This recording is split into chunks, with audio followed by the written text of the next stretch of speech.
It started like any other morning in our neighborhood. A row of neat houses, trimmed lawns, and a sense of forced perfection, all courtesy of the HOA.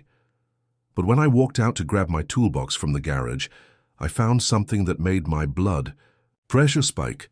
A car parked directly in front of my garage door, not just any car. It was Karen's car. Everyone in our neighborhood knew Karen. She was the self-appointed enforcer of the HOA rules. She strutted around like a sheriff, clipboard in hand, always ready to slap fines on people for things as small as leaving a garden, hose out, or parking too close to a curb. And she loved making my life miserable.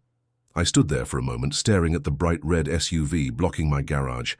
I couldn't even back my truck out. My first thought was, maybe she parked there by mistake. But then I saw the note taped to the windshield in her signature neat handwriting. Maybe now you'll learn to follow HOA parking rules. My jaw clenched. This wasn't just about a car. It was about control. Karen had fined me last week for improperly storing equipment after she spotted my ladder leaning against the side of my house.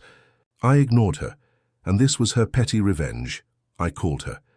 "Karen, move your car now." She didn't even pretend to be sorry.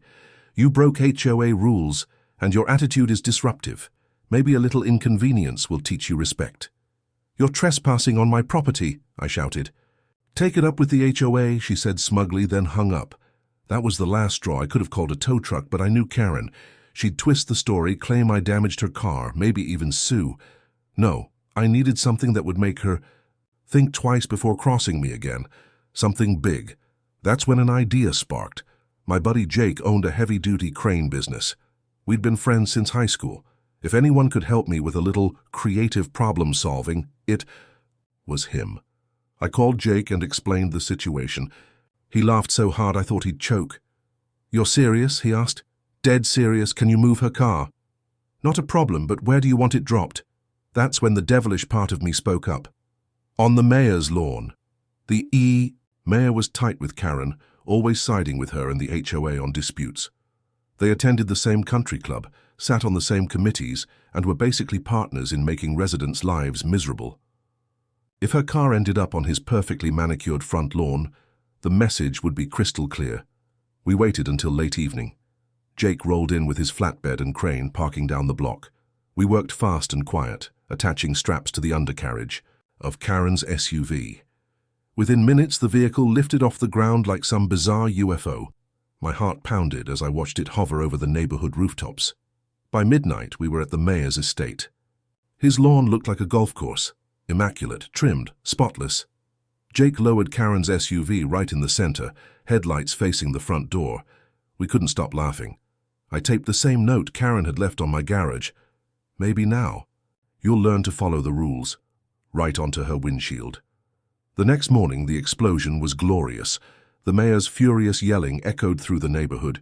People gathered to snap photos.